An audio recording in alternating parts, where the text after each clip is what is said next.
This conversation took place on March 7th, 2017 at 3:49 p.m. And this is a conversation between my mother and I. The next two podcasts will consist of two conversations between my mother and I.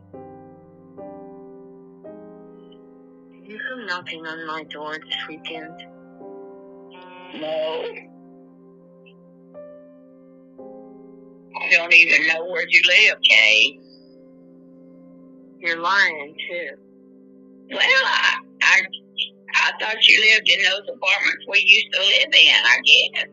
I have not been anywhere, Kay.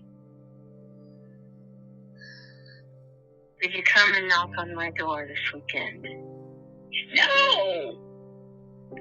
I strongly suggest that you stay away. Do not show up. I have not knocked on your door. If you do, I will call the police. You go right ahead. Stay away. Don't call me that. You go right ahead. I will, and you will not be taken seriously.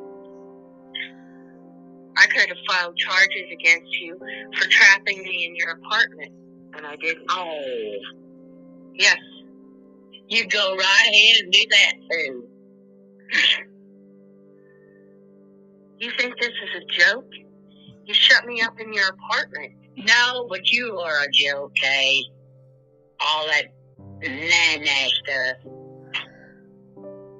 You had no right to trap me in your apartment. You're getting ridiculous. You had no right to trap me in your apartment. Oh, I just shut the door, God. You were wrong, and it was wrong to shut me up in your apartment and not allow me out. Oh. I was trying to leave, and you shut the door, you locked the door. I know that I can just overtake you. You really think that's appropriate? You really think anybody's going to take you seriously and think you're sane when you're threatening to physically overtake me after just admitting you shut me up in your apartment? Okay, people can see how silly that is and how silly you are. No. Going from one extreme to the other. No, they'll see how insane you are. Oh, I'm not going to sit here and argue with you. If you want to do all of that, dragging a child when she's 6 years old, giving a child coding, you know how sick it makes her. That is sick behavior. Okay, I don't know anybody in their right mind. No, go ahead. You're going to justify it? No, I want to hear your justification for giving me codeine when I was 6 years old, knowing I would throw it up. Let's hear it. Huh?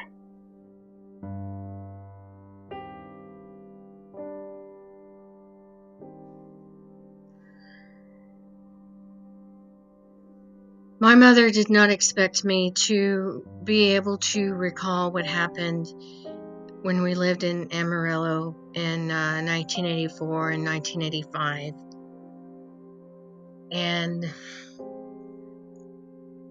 my mother really believed that people would think I was silly and that people would not believe that she really did physically threaten to overtake me after admitting to shutting me up in her apartment. All of this is very difficult to talk about, and when I talk about it, I start fumbling for words and get very tongue-tied. And I wish that I had figured out what had happened sooner, but I just didn't. And at the time,